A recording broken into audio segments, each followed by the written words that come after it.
Bonjour, c'est Alexandre Philippe. Bienvenue dans cette nouvelle tranche d'efficacité intitulée Quand les robots menacent ton emploi. Un titre choc vraiment pour te faire prendre conscience de l'ampleur du phénomène de l'intelligence artificielle et de l'automatisation et ses impacts sur la société et aussi pour te donner plusieurs clés pour éviter cette prophétie. Alors, en écoutant ça, peut-être que tu te dis, bon, moi, de toute façon, avec l'emploi que je fais, il y aura jamais aucune machine qui pourra me remplacer, même d'ici 100 ans, 200 ou 300 ans. Bon, tu as peut-être raison, mais en tout cas, tu vas voir que les impacts de l'intelligence artificielle sur la société vont forcément impacter ton travail d'aujourd'hui. Donc, je t'invite à suivre quand même la suite de cette vidéo. Alors, regarde, déjà d'ici 2020, tu vas voir les premiers véhicules autonomes. Donc, tu as les grosses entreprises multimilliardaires comme Google, comme Volkswagen, tous les constructeurs d'automobiles cherchent à construire une intelligence artificielle qui permettra de créer le premier véhicule autonome. D'ici 2020, c'est les projections les plus optimistes. D'ici 2025, c'est sûr. Donc là, tu vas déjà avoir tous les taxis qui vont se demander quand est-ce qu'ils vont perdre leur emploi, quoi. Leurs jours seront comptés.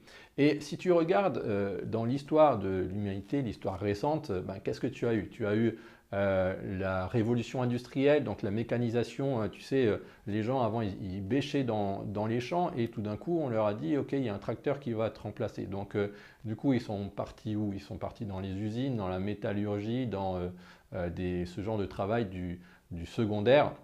Et du coup, ben, ils ont pu avoir un certain répit là-dedans. Et puis, tout d'un coup, ben, il y a la mondialisation qui est arrivée et du coup, on externalise tout ça, surtout les usines les plus polluantes, la sidérurgie, ce genre de trucs. Et donc, du coup, ils se reportent tous ces gens-là, ben, ils se reportent sur le tertiaire. Et donc, du coup, il y a une pression de plus en plus grande sur le tertiaire. Et avec l'intelligence artificielle, ben, on va avoir des travaux, des métiers que jusque maintenant on pensait qu'ils ne pourraient pas être automatisés, qui vont pouvoir être automatisés. Et donc du coup, tous ces gens-là vont se retrouver à la rue. Des travails comme par exemple les caissières dans les supermarchés, comme les manutentionnaires, comme même les facteurs, hein, où il va y avoir des drones qui vont distribuer le courrier à leur place.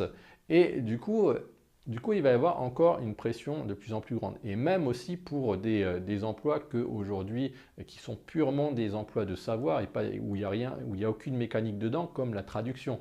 Donc là, avec déjà depuis quelques années, hein, quand on traduit une page avec Google Translate, bah, c'est vraiment très bien traduit. Il y a certaines pages, elles sont traduites automatiquement et on met quand même quelques secondes avant de se rendre compte que c'est un programme automatique qui l'a fait. Donc vraiment, il va y avoir un impact énorme sur le tertiaire. Et du coup, il va y avoir beaucoup plus de personnes qui vont chercher les métiers restants. Et donc du coup, si toi actuellement tu as un métier qui ne sera pas automatisable avant longtemps, ben, n'empêche qu'il y aura quand même une pression sur ce genre de métier-là. Et du coup, ça va quand même t'impacter, ça va impacter ta vie. Alors bien sûr, tu vas me dire, oui, mais de toute façon, il va y avoir des lois et les lois, elles vont permettre de ralentir le tout. Il va y avoir des lois sur la sûreté, des choses comme ça qui vont faire en sorte que les robots, ce n'est pas pour demain. Et effectivement, ça va ralentir, mais pas pour longtemps. Parce que imagine-toi des intelligences artificielles qui font le boulot d'une personne. Bah, c'est comme si tu avais un esclave, quoi. Et les esclaves, c'est quand même super rentable. Et du coup, c'est l'argent qui fait tourner le monde. Au bout d'un moment, bah, c'est sûr qu'on va l'adopter. Et au fur et à mesure, tout ça, ça choquera même plus les personnes. Donc, ça sera rentré dans les mœurs. Ok, il y a un robot qui fait ça à ma place, il y a un robot qui fait ça à ma place, etc. Et après, tu vas peut-être me dire, oui, mais il y aura des lois qui vont faire en sorte que ben, les emplois seront, le temps de travail sera partagé. Donc peut-être on ne travaillera plus 40 heures, mais 20 heures. Donc il y aura deux personnes qui feront ça. Et donc du coup, ça va rattraper les choses. Ça aussi, c'est quelque chose d'artificiel. Et peut-être que dans d'autres pays où ils travaillent 40 heures, donc ils vont avoir une telle compétitivité par rapport aux gens qui travaillent seulement 20 heures que ben, il faudra se remettre aux 40 heures. Donc il faudrait que ce soit appliqué, pardon, il faudrait que ce soit appliqué au monde, tout ça. Que tous les pays se mettent d'accord là-dessus. D'accord? Et tout ça, c'est assez artificiel. Et donc, On peut très bien imaginer que d'ici quelques temps, alors je ne dis pas tout de suite, hein, mais que en fait l'exception, ça soit plutôt quelqu'un qui travaille que quelqu'un qui est au chômage, quoi. Donc la plupart des gens sont au chômage et en fait les gens essayent d'obtenir un travail bien payé et c'est super difficile de l'obtenir, quoi. C'est-à-dire quelqu'un a un travail par exemple comme le doctorat, enfin, où il faut étudier pendant des années, des années, des années, bah, ça va devenir en fait la norme, quoi. Et alors ça, évidemment, c'est pas pour tout de suite, mais c'est des choses qui vont arriver. Donc comment est-ce qu'on va faire pour s'en sortir? Ben, déjà, il y a une chose très simple, je suis sûr que tu y as déjà pensé, hein, c'est on va travailler dans la réparation des robots, dans l'entretien des robots, la maintenance des robots ou la création. Donc moi qui suis dans l'informatique, tu sais, j'ai vraiment un gros avantage là-dessus. Moi j'avais commencé ça dans les années 90 et à l'époque, ben, c'était encore assez accessoire les ordinateurs à la maison. C'était quand on jouait à des jeux vidéo, c'était des gros paquets de pixels. Donc c'était pas dit que l'informatique prendrait autant d'importance aujourd'hui. Mais n'empêche qu'on y est maintenant. Et si vraiment tu veux avoir un travail d'avenir, ben, l'informatique, c'est sûr qu'il y aura du boulot pour longtemps avec ça. Bien sûr, tu auras plus tard peut-être probablement des ordinateurs qui vont faire des programmes, en tout cas les programmes les plus simples, mais tu es sûr que tu auras un certain répit avec ça. Donc tu peux te lancer dans l'informatique, seulement l'informatique ça ne plaît pas à tout le monde, c'est bien pour les introvertis qui toute la journée sont devant leurs écrans et qui programment, un peu comme moi, mais ça ne plaît pas à tout le monde. Donc quelle est la deuxième option? Ben, la deuxième option, ça va être d'utiliser quelque chose qui est unique à l'humanité, c'est-à-dire la créativité. Et la créativité, donc par exemple, si aujourd'hui tu es taxi, alors il n'y a pas beaucoup de monde qui m'écoute qui est taxi, puisque c'est plutôt des gens qui sont travailleurs du savoir qui me suivent, mais admettons que tu te mettes dans la peau de quelqu'un qui fait taxi. Qu'est-ce qu'il va avoir comme idée? Ben, il va se dire, ok, qu'est-ce qui est unique que je peux proposer moi que la machine, la voiture autonome, elle ne peut pas proposer?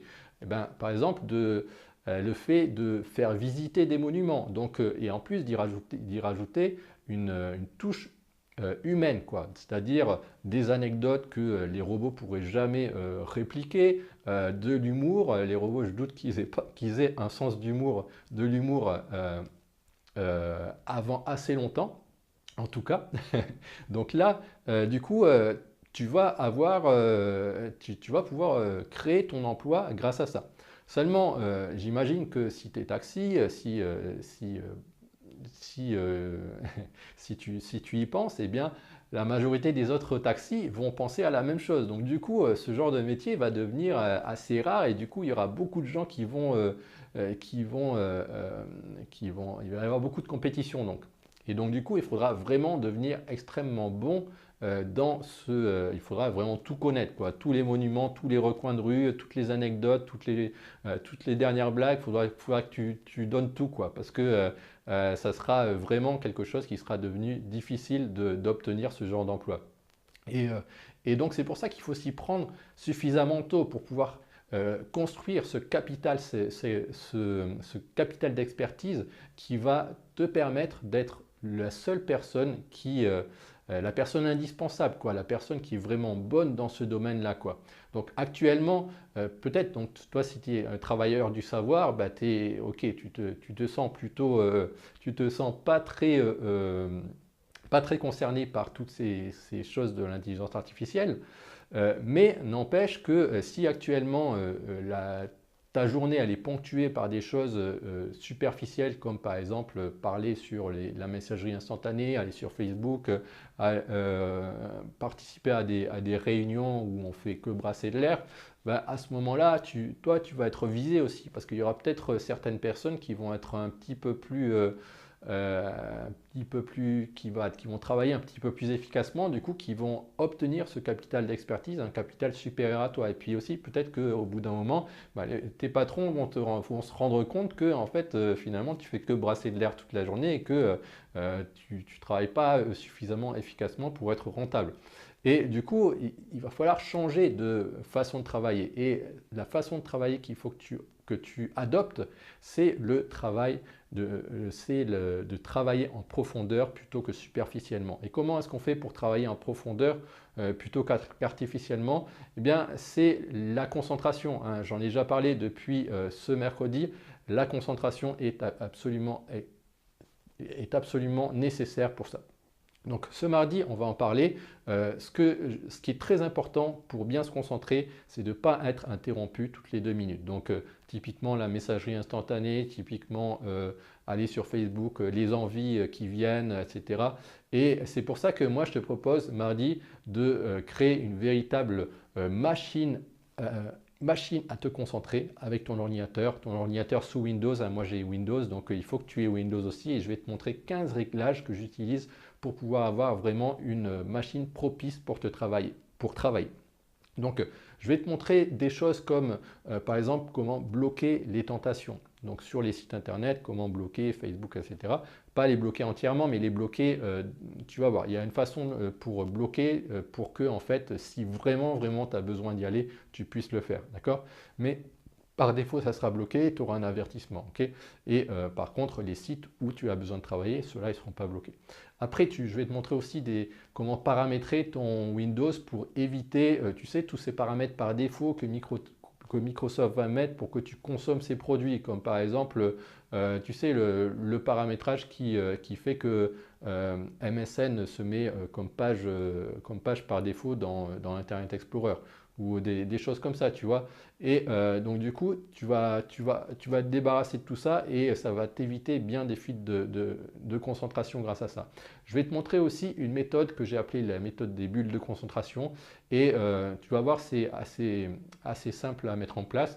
Il faut juste que tu installes un petit logiciel et c'est un logiciel, je crois que tu peux l'installer même sur des machines où tu n'as pas les droits administrateurs. Donc avec ça, tu vas vraiment pouvoir te concentrer même sur des tâches qui sont extrêmement, tu sais, extrêmement difficiles, extrêmement complexes. Et en général, ce sont vraiment ces tâches-là qui font l'intérêt du travail en profondeur. Et donc, vraiment, je t'encourage à l'utiliser. Ensuite, je vais t'apprendre aussi comment clôturer rapidement ton ordinateur. Tu vois, souvent, en fait, les gens, ils mettent leur ordinateur. Je ne sais pas si c'est ton cas. Est-ce que tu mets ton ordinateur en hibernation quand tu quittes ton poste? Donc, du coup, le lendemain matin, ça veut dire, OK, tu vas retrouver tes applications de la veille. Mais du coup, dès que tu rentres dans ton ordinateur, tu as déjà plein de diversions en fait par rapport à ce que tu voulais faire. Donc du coup, ça va causer un problème et aussi ça va ralentir ta machine. Donc je vais t'aider à clôturer vraiment très rapidement le soir tes applications, comme ça ce genre de problème n'arrivera pas. Qu'est-ce qui va se passer aussi? Je vais te montrer un logiciel qui va te permettre de canaliser tes émotions. Ça, j'en dis pas plus, tu vas voir ça mardi. Et on va faire aussi le point sur toutes les habitudes primordiales qui te permettent de rester concentré pendant ta journée. Donc des habitudes qui sont en dehors de l'écran mais qui vont vraiment changer la donne par rapport à ton degré de concentration dans tes journées. Et puis tu pourras aussi me poser toutes les questions qui te hantent sur la concentration. Tu sais, moi j'ai créé une formation sur la concentration qui s'appelle Révolutionner votre concentration en 2014, je crois. Et donc j'ai fait à peu près le tour du domaine. Et d'ailleurs, en fait, je lis encore des livres sur le sujet. Donc tu vas voir, si jamais tu me poses une colle, vraiment, je suis sûr que je pourrais réussir à répondre à ta question. Ok. Ensuite, il y aura aussi un coupon de réduction de 70% sur la formation Révolutionner votre concentration. Et ça fait vraiment depuis longtemps, en fait, si tu veux, que je n'ai pas fait de promotion sur cette formation. Donc c'est quelque chose de rare et si tu es présent ce mardi à la rencontre, eh bien, tu pourras obtenir ce coupon de réduction. Alors c'est une rencontre qui va avoir lieu de 6h à 19h30, donc il faut que tu sois devant ton écran. Donc je vais t'envoyer un lien pour que tu puisses te connecter. Donc pour t'inscrire, c'est tout simple, hein, il faut suivre le lien qui se trouve en dessous de cette vidéo, le lien de la description de cette vidéo. Et une fois que tu auras cliqué là-dessus, tu vas te retrouver sur la page de réservation. Et une fois que tu as rempli ta page de réservation, eh bien, tu vas avoir le lien à cliquer. Et d'ici mardi, en fait, ça va être marqué qu'il faut attendre que l'organiseur de la rencontre vienne. Et ce mardi, à 6h du soir, eh bien, boum, tu vas avoir l'écran qui va s'ouvrir avec 6 webcams. Alors j'espère que tu auras ta webcam, que tu pourras la mettre en marche, comme ça sera un peu plus chaleureux, on pourra tous se voir. Et moi je vais partager mon écran, je vais te montrer chacune des étapes et tu vas voir, ça va, comme ça tu auras vraiment, je vais vraiment te mettre le pied à l'étrier. Tu sais, c'est des choses, là, ces réglages-là, c'est des choses qu'on remet tout le temps au lendemain et qu'on ne prend jamais du temps pour les mettre en place. Et pourtant, tu vas te rendre compte qu'une fois que tu les auras mis en place, c'est magique. Dès le lendemain, tu vas te rendre compte que ta productivité aura augmenté. Et voilà, donc je te donne rendez-vous, je te résume les choses, je te donne rendez-vous mardi de 6h à 19h30 pour la rencontre concentration numérique. Et pour t'inscrire, c'est très simple, il suffit de suivre le lien d'inscription qui se trouve en dessous de la vidéo ou bien dans la description du podcast. Allez, porte-toi bien d'ici là, salut, bye bye.